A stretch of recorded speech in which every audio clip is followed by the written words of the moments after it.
Every day, Sir Topham Hatt came to the station to catch his train. "Hello," he always said to Thomas. "Thomas, you're a disgrace. Get out of my sight immediately. I will never have you back on my line." What?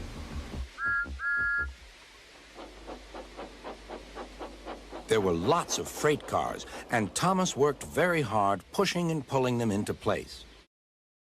Thomas, you silly thing, you don't deserve to pull us. You are silly and are useless. We don't want you here. Go away, you silly banana. There was also a small coach and two strange things his driver called cranes. "That's the breakdown train," he told Thomas. "The cranes are for lifting heavy things like engines and coaches and freight cars." One day, Thomas was in the yard. Suddenly, he heard an engine whistling. Help me! The freight train came rushing through much too fast. The engine was James, and he was frightened. His brake blocks were on fire. I'm trying to motivate you, Duckhead. Do something! On, laughed the freight cars, still whistling, "Help, help!" Poor James disappeared. What? "I'd like to teach those freight cars a lesson," said Thomas the tank engine. Soon came the alarm. "James is off the line! The breakdown train! Quickly!" Thomas was coupled on, and off they went. James is dead. James is dead. Thomas James worked his is hardest. dead. "Hurry, James is hurry, dead. hurry!" he James puffed. is dead. He wasn't pretending James to be is like dead. Gordon. He really James meant is dead, it. and now there's nothing Bother you those can freight do. cars and their tricks. I hope poor James isn't hurt. James is dead. Why won't you understand that James is dead? James's driver and firemen were feeling him all over to see if he was hurt. Oh, he's dead, dirty, isn't he? Yeah, I think he's dead. Yeah, he's dead, or that big dead. Ladies noob.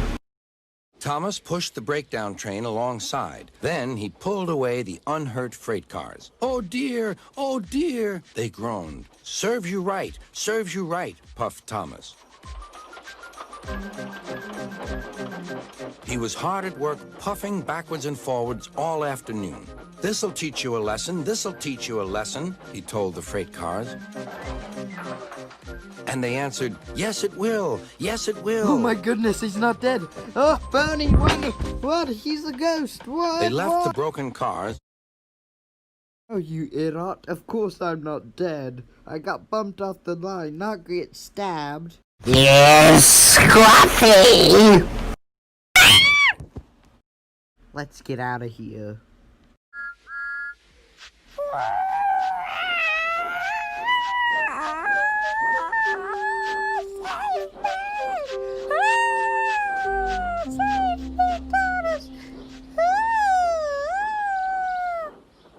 Sir Topham Hatt was waiting anxiously for them.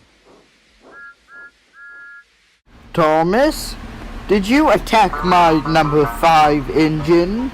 No, sir. I just saved his life. That's not what it looks like. I think that you ambushed him, and then you put him back on the rails so that it would look like you didn't do it. Oh, snap. He got me. What? Thomas was so surprised that he was figured out, he stole 2 branch line coaches and skedaddled down the line. They'll never catch me now. Put me back, you unconscious son! I'm gonna press charges, and I'm gonna sue you for all the money you have, and I'm gonna win, and you're gonna be in jail for the rest of your life. How do you hear me, my friend? Don't you hear me? I'm back. Oh my gosh!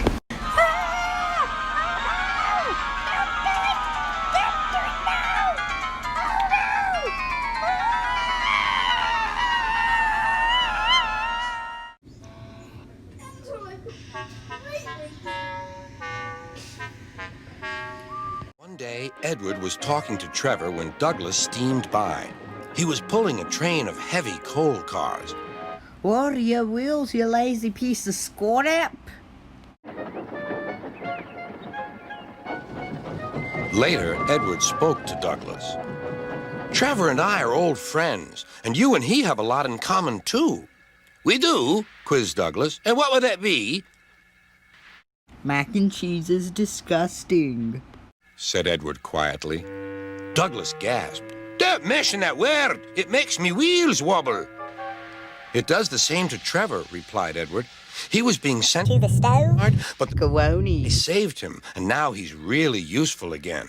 Even so, Sir Topham Hatt certainly does need an up. Of macaroni here. Aye, he does, and quickly. That night, Douglas was still working. He had taken the midnight goods train to a station at a faraway part of the island where only the diesels work.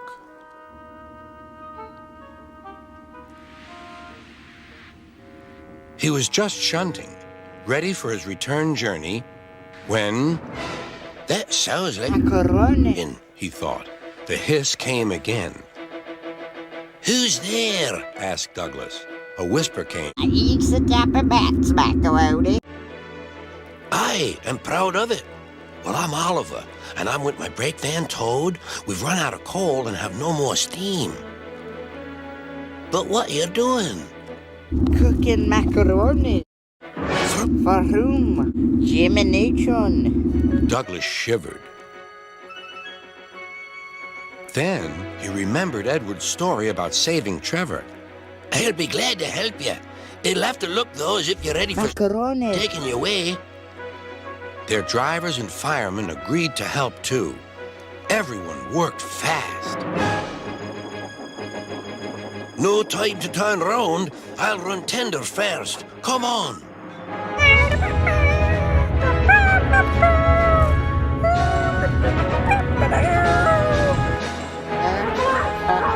But before they could clear the station, they were stopped.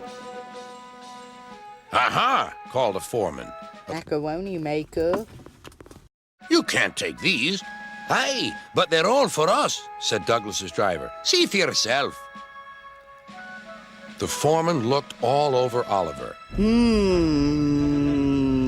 See? I think we should keep this one. I'm gonna steal all of your macaroni!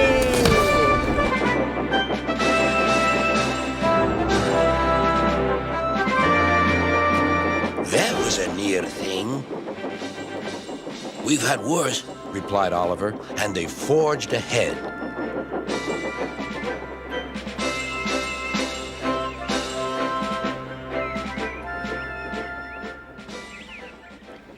It was daylight when their journey ended. We're home, cried Douglas. Shh, said his driver. There are the works. We'll find a place for Oliver. Oliver said goodbye and thank you, and Douglas puffed away. The next day, Douglas told the other engines all about Oliver. Fat hat. We'll have to know, said James. Douglas should tell him at once, added Gordon. Well, here he is, said a voice. Now, what's this all about? Beg pardon, sir, but we do need another... Macaroni. Yes, sir, ventured Gordon. A big macaroni. Sir. Well, unless one is saved from scrap, there's little hope. But, sir, one has.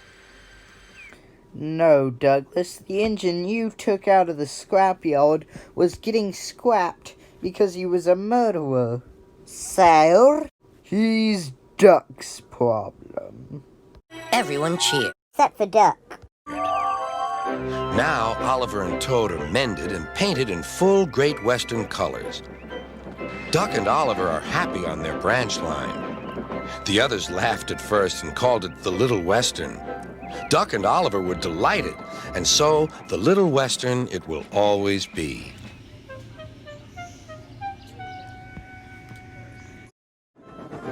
Oliver had been to the works to be mended. Some troublesome cars tricked him. And nearly murdered him. Now Oliver was as good as new, but he was still worried about cars. Stupid little insignificant things. He puffed to himself. But the cars sang songs rude and loud. Scruffy, their leader, led the chorus.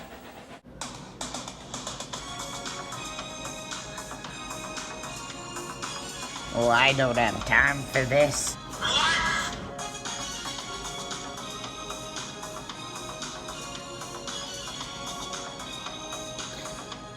Alex, it is. Thomas, Duck, and Percy were shocked. Be quiet, they ordered.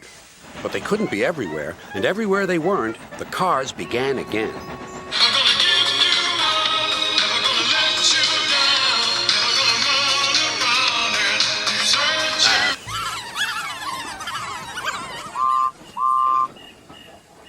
At last, the engines gave up.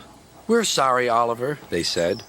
Stupid little insignificant things don't deserve to run on this line. They better be scrapped, destroyed in every way. They don't deserve to... Toad, the brake van, felt sorry for Oliver, too. Next morning, he spoke to Douglas. I'm worried, Mr. Douglas. This disrespect for engines, where's it going to end? Never. Sighed Douglas. I've got a plan, Mr. Douglas. May I stay here today and help Mr. Oliver? We are both Great Western and must stand together. No. Replied Douglas and puffed away. Soon Toad was explaining his plan. Goodness gracious, Toad, I don't think you should suggest such a thing to Oliver. He is a murderer, you know. No, Duck, Toad's right. It's really my fault. I must put this trouble right. I meant no disrespect, you understand.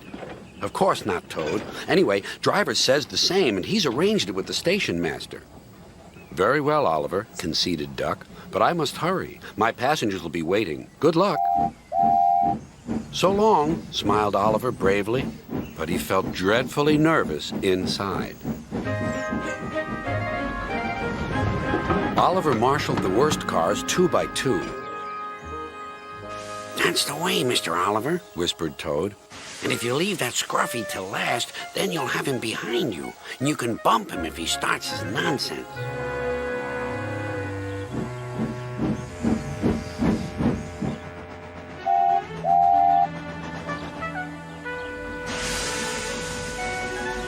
Hey, someone hand me my knife. Oh. The silly cars giggled. But Oliver knew what to do. There was plenty of sand on the rails and his wheels gripped splendidly. He gave a great heave. "Oh!" groaned Scruffy. "I don't like this!" Yelled Duck. "Well done, boy, well done!" "Oh!" wailed Scruffy. "I'm coming apart!"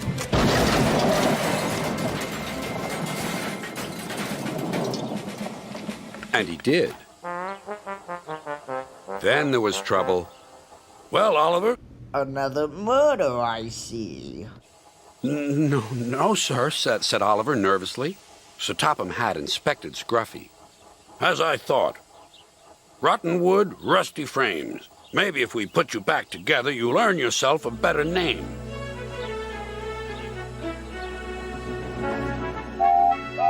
Nowadays, Oliver only takes the cars when the other engines are busy. But they're always quick to warn each other. Be careful with Oliver, or you might get murdered. And be sure not to get wigwam. Scruffy has learned his lesson and says nothing at all.